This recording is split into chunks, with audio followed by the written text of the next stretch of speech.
Ah oui, c'est vrai qu'il faut tuer un animal pour le manger? Bah oui, un peu, hein, parce que si on fait que le blesser, on peut pas le bouffer, hein. Bon, alors, enfin, on peut essayer, mais la viande est vraiment crue, quoi. Enfin, à ce moment-là, c'est plus de la viande bleue, c'est ce qu'on appelle de la viande rouge. Bon. Bref. On réagit de la même façon. Enfin, je suppose que je ne suis pas le seul à être sidéré autour de cette table d'une attitude pareille. Ou alors, on est tellement incapable de montrer non, mais du sur doigt le des fond, gens. par exemple, Je parle pas à toutes les personnes blanches de la Terre.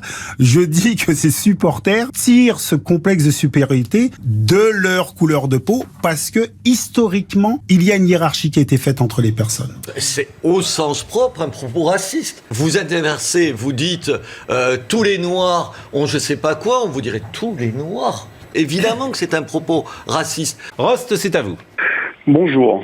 Pas étonné que vous donniez la parole à Robert Ménard, qui est un des architectes de cette pensée, de cette mentalité, de cette généralisation, justement de la pensée à l'égard de certaines communautés. Ça me fait bien rire de l'entendre parler de l'entendre là, c'est extraordinaire de voir toute la démagogie qui est faite en permanence. Bon, ça c'était une petite parenthèse. Mais pour aller directement sur le sujet... Je vais vous donner un exemple très précis, celui de mon fils. J'ai essayé de mettre au foot, il avait aucun talent, mais j'ai essayé de le mettre au foot, évidemment. Il est allé, et il a dit, au bout de 2 fois, il a dit, papa, j'y vais plus. J'ai dit, mais pourquoi tu vas plus? Il me dit, on me parle pas, on me dit pas bonjour, on me passe pas la balle, on prend pas la douche avec moi. Personnellement, je comprends pas. En tout cas, moi, j'étais pas sortie dans la rue pour ça. J'ai été en arrêt quelques temps, j'ai effectivement été en burn-out. Et...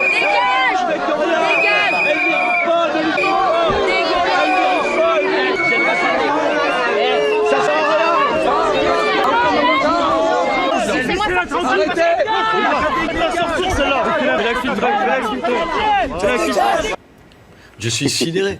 Je veux dire, si un d'entre nous disait ça, il se ferait traiter de raciste. C'est au sens... Est-ce que c'est raciste? Arrêtons 5 minutes, mais arrêtons 5 minutes. Mais quoi? Vous y foutez les pieds? J'y vis, moi, dans la banlieue, je vis à Saint-Denis. Et il n'y en a pas, et vous l'avez jamais entendu. Non, moi, j'ai jamais été traité de sale blanche. Par contre, l'inverse est vrai. Par contre, l'inverse est vrai. Nous avons soldé notre question de la... mentir. Mais je ne sais pas à quel point on peut mentir. Je ne me suis jamais fait traiter de sale blanche. Voilà. Vous oubliez de dire, c'est qu'aujourd'hui... Encore une fois, ça vous échappe, ça vous fait pas plaisir. Il y a l'immense majorité des musulmans de ce pays qui sont respectueux des règles, qui ne vivent pas sous la charia, qui respectent la République, monsieur Zemmour. La laïcité, monsieur Zemmour. Ça vous parle, la ça? laïcité. Ou vous voulez inventer la laïcité? Parce que peut-être que vous avez une nostalgie d'une France qui n'existe plus. Je peux vous dire que la laïcité, il n'y a pas beaucoup de gens qui la respectent. Républicaine et laïque, monsieur. Et vous le savez très bien. Seulement, vous avez un fonds de commerce qui est bâti depuis quelques années sur la théorie du remplacement, le danger, la charia. Vous employez des mots forts, des mots durs, qui ne veulent rien dire. Si vous parlez de fonds de commerce, je m'en vais. Mais c'est un vrai Non. Donc moi, Malgré tout, le mouvement n'est pas terminé. Je pense qu'on n'a pas répondu à l'essentiel. Je ne dis pas qu'on peut entendre toutes les revendications parce qu'elles étaient tellement nombreuses. Je ne voterai pas pour elle. Pourquoi? Je lui dis carrément qu'il faut qu'elle enlève son gilet jaune. C'était pas le moment de créer un parti politique. C'était pas maintenant. C'était de faire le buzz. Bah, vous avez gagné, vous avez fait le buzz. Vous avez rencontré Madame la ministre. Des affrontements culturels. On veut plus parler de racisme, mais il y a encore le constat.